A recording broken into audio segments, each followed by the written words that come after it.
Three shootings in Atlanta overnight and in the early morning hours as the city works to combat a spike in violent crime since the 4th of July weekend. Now, first, police say someone shot and killed a man in a single vehicle wreck on the interstate. It happened on I-285 near the Benjamin E. Mays drive overpass, and it was around 11:30 Saturday night. Investigators believe the victim, Rudolph Johnson, was the intended target of that gunfire. Well, they're also working to determine the circumstances surrounding that shooting. There are several reports this afternoon that the victim was a well-known Atlanta rapper, Lil Marlo. NBC News says the Fulton County Medical Examiner confirmed the death. Several in the hip-hop community have taken to social media to offer their condolences, and police were still looking for the suspect this evening. I got 1, 2, 3, 4, 5, 6, 7, 8 people getting hit with that Rico 21. You can't escape. That's what they say. 4L, right? Nudy. They said justice for Lil Marlo being killed by Baby Drill. Nash, is that true? Lil Baby, Marlo, yeah. He know what I'm talking about. 4L, we ain't gonna say too. Wilson's arrest made the rounds online, in part because the line caught my first when I was 18 on his song Dust Stain, in the context of local rivalries suggested to some that he might have been involved in the July 2020 murder on the downtown connector of Lil Marlo. The backstory to Marlo's murder is complicated. Baby Drill Wilson is not charged with the crime in that case. He does face 8 counts of violating Georgia's street gang law, which is why I've taken note. Baby Drill allegedly runs with PDE, Slaughter Gang, and 4L in Atlanta. Gang affiliations in Atlanta are also complex. PDE references the Paradise East apartments and the area around Boulder Crest, Flat Shoals, and Gresham on the east side. Like YSL, PDE also has a label with Young Nudy as a headliner. Hardbody is also an east side group. People wanted to link Baby Drill to a different murder, the Lil Marlo murder. I don't actually think that any of this has anything to do with it. Sources are saying Atlanta police revealed an alleged 50,000 hit that killed Marlo this weekend was actually targeted to kill Lil Baby instead. This information is unconfirmed, and we will update you if it gets confirmed or denied. Lil Baby, laughing emojis. Academics. Lil Baby reacts to reports that there was a 50K hit on him. Hope this isn't true and hope everyone stays safe. Baby is the GOAT. We can't afford anything to happen to him. Lil Baby. Like, come on, bro. Certain ain't to be posted. If you F with me, don't post no weak-ass fake news. When in the streets, know what comes with this shit. Long live Rue. Damn, thug, you know what come with this shit. That's why I battle myself with straddling the fence. It's like, don't too much good come out of the street shit. Few niggas get away, but you don't hear about them that often. Streets, a stepping stool to the next level. I say that to say I'm effed up about young Rue, but at the same time, I'm so familiar with this shit I find myself numb. Ain't cried in like 8 years that I couldn't no more. This one hit me hard. Marlo was a gangster, and sometimes death comes with that. I want all people who look up to me or even admire what I'm doing to understand and know what comes with this gangster shit. If that's how you live it, shit hurts bad. I just talked to you. Yeah, I'm sorry, but if you want to be real, y'all really want to know what happened with Lil Marlo getting killed out in Atlanta, had nothing to do with 4L. Sorry. The streets of the A, they know. This had everything to do with the streets. It was get back season, bro. For cats who don't know, Lil Marlo's brother basically beat a body. Lil Marlo was still in the streets. He still wasn't blowing up like that. So what ends up happening is they spin the bins and they catch Lil Marlo and they grease him. That's what happened. It had nothing to do with 4L. And the stuff that Baby Drill was talking about, that would have been when Baby Drill was like 17 or something like that. The timeline doesn't even add up. So let's make sure that we put that out there. Now, I'm not knocking anybody. I'm just going off of what I've seen. as far as doing my own little bit of history and researching this, and I ain't reach out to nobody because I don't need to. I live in the A. Now, with that being said, let's get ready to introduce you to the people who got hit with that Rico. And if it really means anything for Nudy or for 21 Savage or anything like that, let's get into it. 8 members of the Atlanta street gang PDE have just been indicted in a racketeering case involving unemployment fraud as organized crime. I guess that first grand jury is doing its thing. Details are coming. I've asked for the actual filing. At least 4 of the defendants were arrested on charges relating to this indictment in 2021. This looks like something they put together to build a larger, overarching case. I'm reading through the 157-page indictment now. The 8 defendants are accused of stealing people's IDs locally and from wherever they could get a card, submitting them for pandemic unemployment insurance, and then kicking back part of it through chime baking. Getting this looks like it was pretty basic investigation. They had access to phone text messages, the names and photo IDs of people getting their IDs stolen were in the text, but prosecutors either don't know or didn't identify the counterparties on the other end of the text. That seems intentional. It means they're still exploiting the phones of the people who are texting the people under indictment. No acts of violence are associated with the gang charges. Identity fraud is considered a gang crime under the statute, and that's what they're using. The 8 charged are Sheridan Mitchell, 34. We go into it.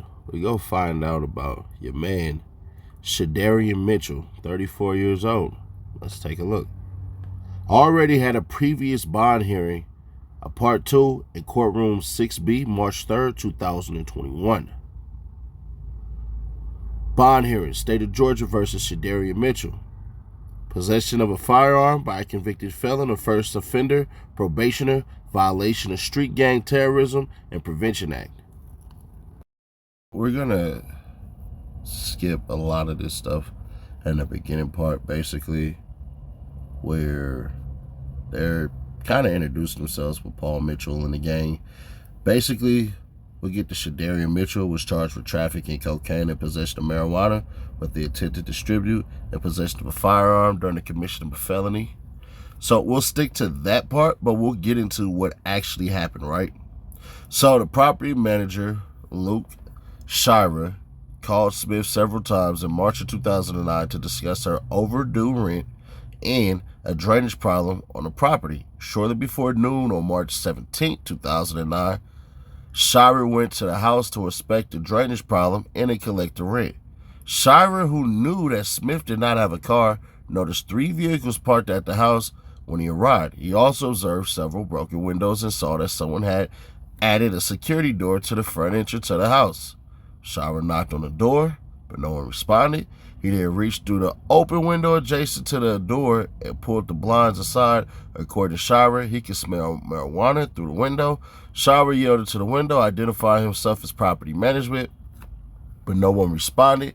He then left the house, got in his car, and parked around the corner to watch the house. A short time later, he saw an unidentified woman exit the house, and he approached and told her, "I was just knocking on that door. How did you just come out of there?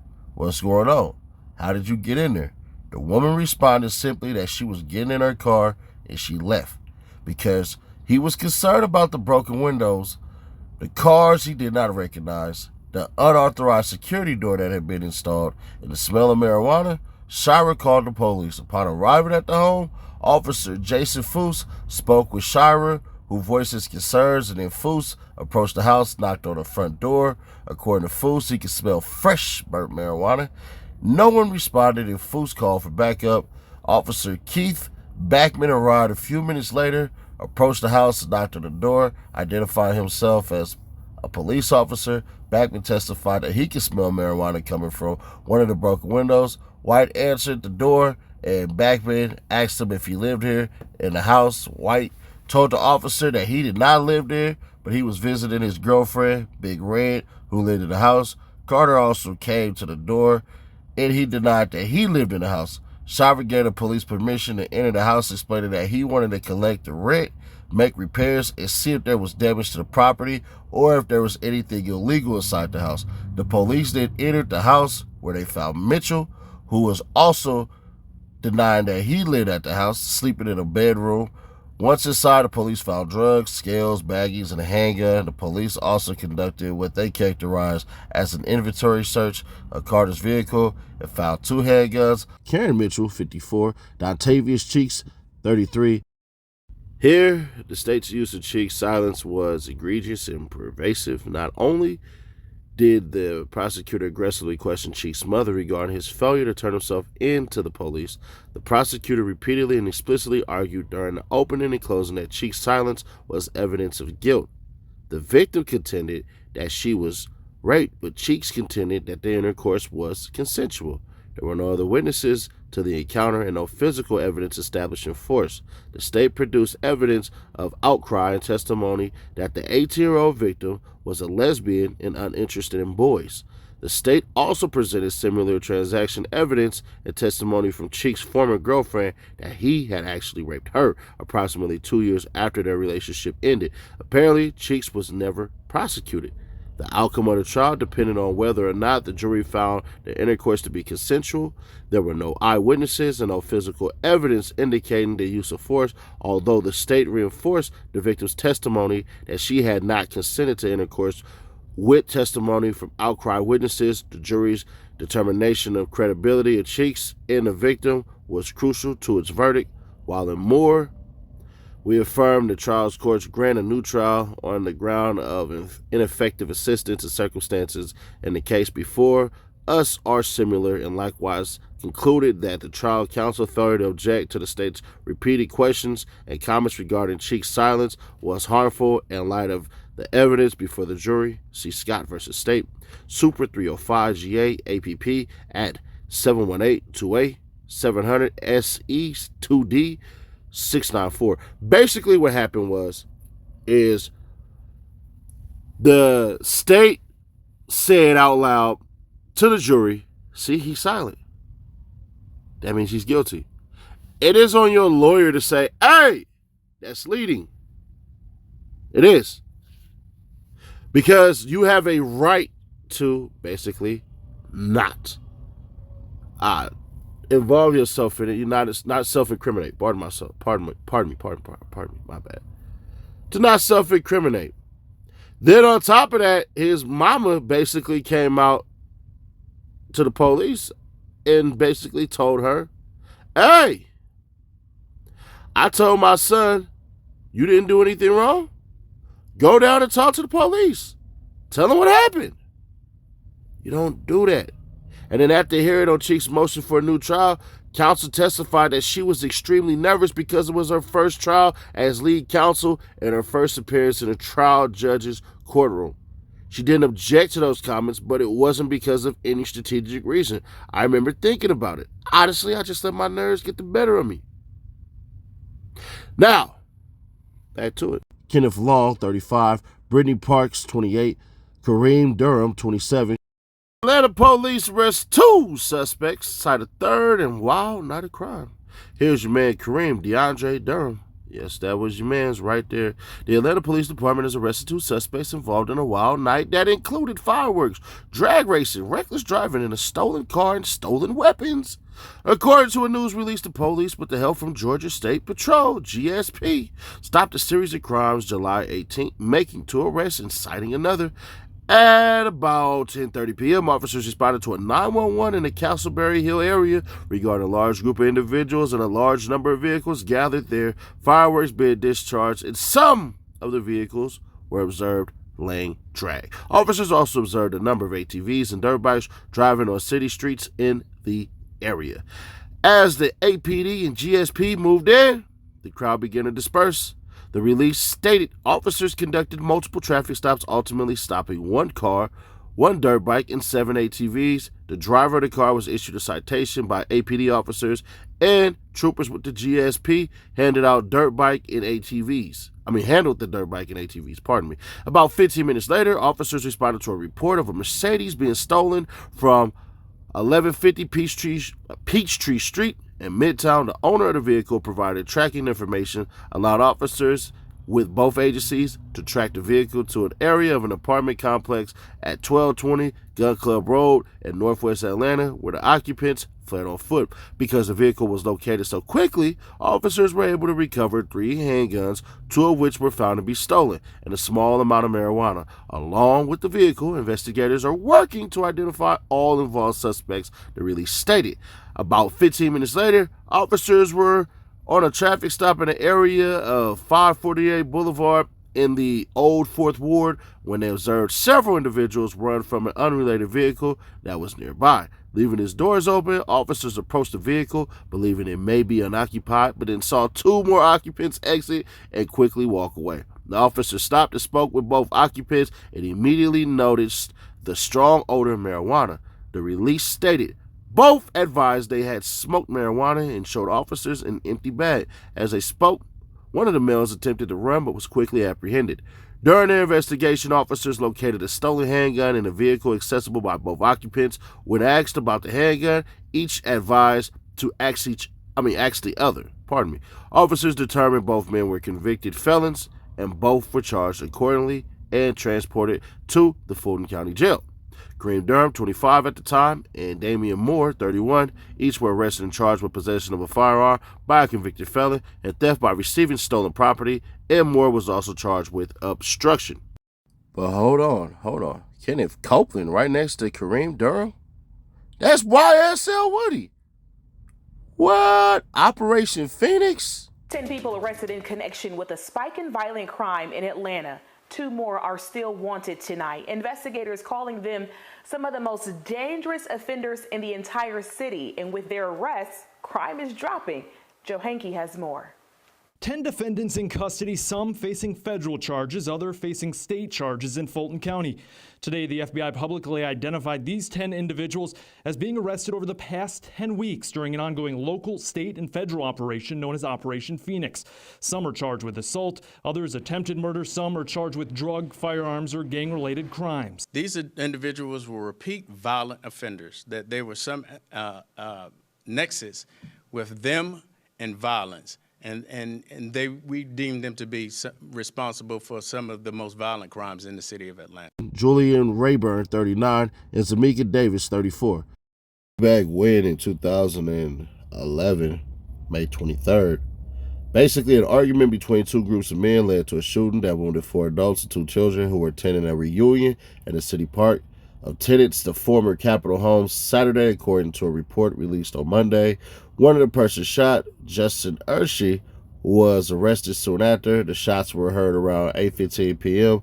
on charges of obstruction and reckless conduct. The 23-year-old was released from the Fulton County Jail on Saturday after posting a $2,000 bond. Tiffany Walker was also arrested after the shooting on reckless conduct charge. She told police at the scene that her Ruger 9mm had been stolen from her car. She said the weapon was on the front seat of her car, parked adjacent to Washington Park, and the windows were open. She had left the loaded firearm in plain view and within reach of any pedestrian that walked past the vehicle that was parked centrally in a crowded park, which contained many children. The report said one of the 3 guns recovered after the shooting was a Ruger 9mm, according to police. Walker was still in jail Monday afternoon. His bail was set at $1,000. Celebrants were in a park near the state capitol as Capitol View Apartments, a property that was the location of a housing project. An officer announced on the police radio a large gathering at the park seemed to be getting out of hand and he needed help. Basically, seconds later, the officer heard shots and saw a man wearing a red shirt running away. The report said the man dropped a gun as he sprinted away. Then there were more shots, and the officer saw a second man wearing a green shirt toss a gun and run into the apartment complex.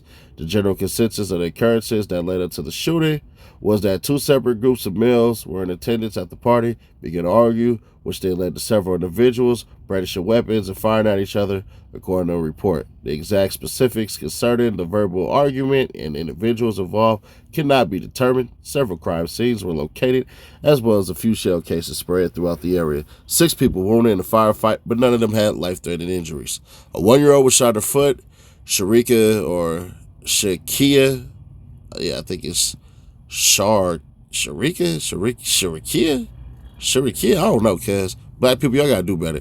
S. Jackson, 29, shot in the right leg. Darius Sims, 25, shot in the left foot. Zamika Davis, 21, shot in her left hand. A 60-year-old was wounded.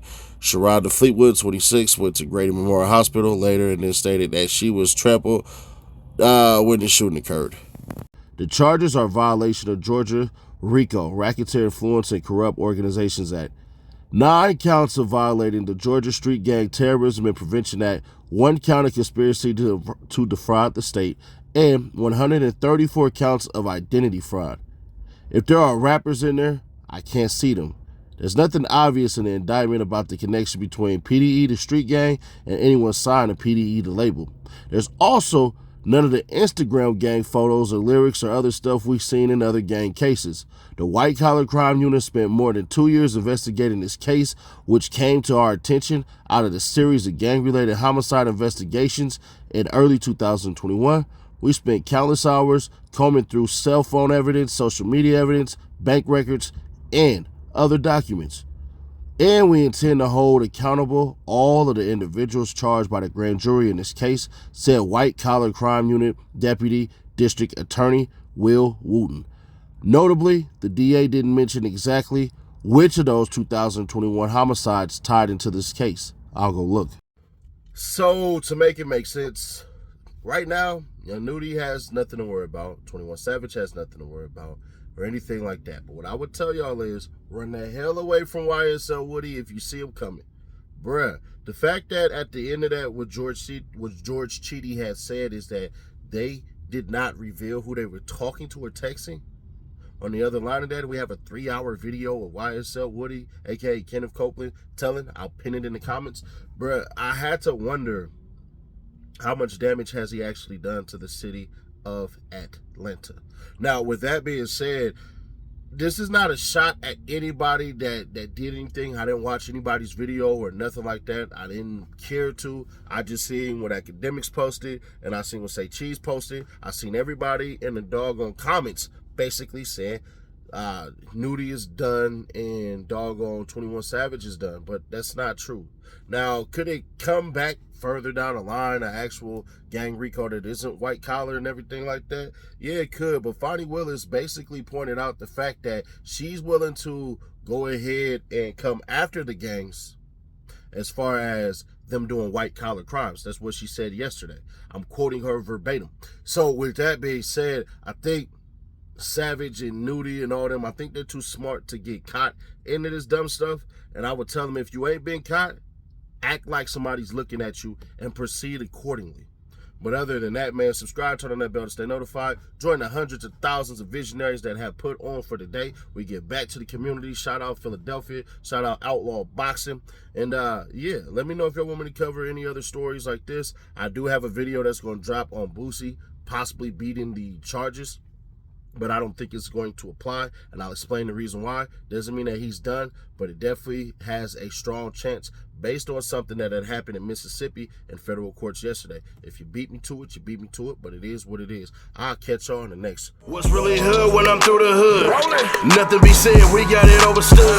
The team fed, yeah, it's really good. Put that on everything, bro, you're never good. What's really hood when I'm through the hood? Nothing be said, we got it overstood.